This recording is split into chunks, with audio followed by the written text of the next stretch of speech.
Assalamualaikum warahmatullahi wabarakatuh. Perkenalkan, nama saya Andes Aldio, kelas 1B Ilmu Komunikasi. Baiklah, saya akan menjelaskan tentang teori belajar sosial. Pertama, pengertian. Pengertian teori belajar sosial. Teori Miller dan Dollar. Untuk mengetahui tingkah laku sosial dan proses belajar sosial, harus mengetahui prinsip-prinsip ilmu psikologi. Teori belajar sosial Albert Bandura. Asal mulanya disebut learning, yaitu belajar dengan mengamati tingkah laku orang lain.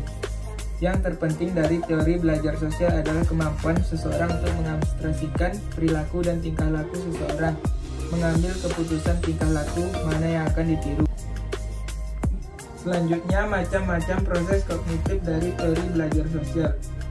Tahap dalam kognitif adalah 1. Atensi atau perhatian, 2.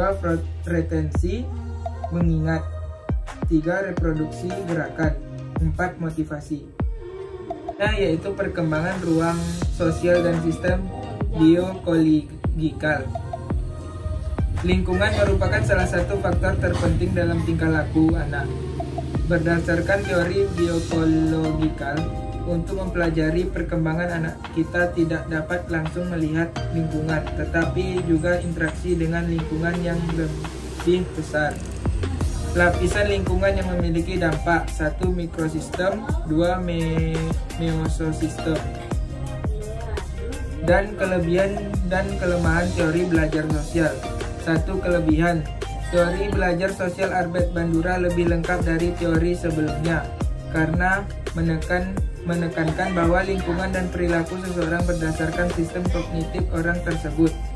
Pendekatan teori belajar sosial lebih ditekankan pada perlunya conditioning, pembiasaan merespon, dan imitation, peniruan. 2. Kelemahan. Dalam teori Albert mengenai peniruan perilaku, kadangkala cara peniruan memerlukan pengulangan dan mendalaminya. Jika hanya melakukan peniruan, sudah dapat dipastikan banyak manusia juga menirukannya. Aplikasi teori belajar sosial terhadap pembelajaran.